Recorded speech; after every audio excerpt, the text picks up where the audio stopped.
So, am I a manuscript preacher? Yes and no. I spend a lot of time crafting words. Words really matter.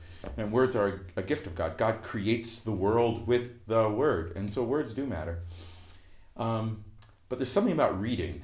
It was Oswald Hoffman, who is the great Lutheran hour preacher, who once, after hearing a sermon, said of the preacher, they asked him, Dr. Hoffman, what do you think of that preaching? And he said something like, well, 3 things.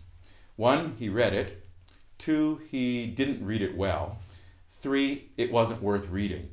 And so manuscript preachers, I think, need to pay attention to the fact that it's got to be worth reading, and they got to be able to read it well. They got to read it like a pianist who knows a piece of music, but yet the music is before her.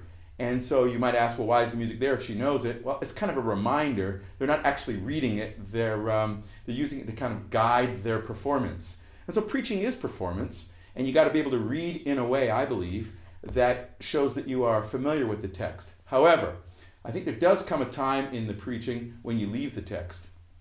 Martin Luther King's great I Have a Dream speech was great because Mahalia Jackson was like in the first row yelling, tell him about the dream, Martin, tell him about the dream. He hadn't even intended to go to the great I Have a Dream crescendo at the end of his speaking. He went there because that was what was called for from the audience. And likewise, I think preachers need to have ears to hear what's being called for in the moment, and then dare to go there, and dare to leave the text, or use the text to guide, but not as a kind of strangulating anvil to what they're attempting to do.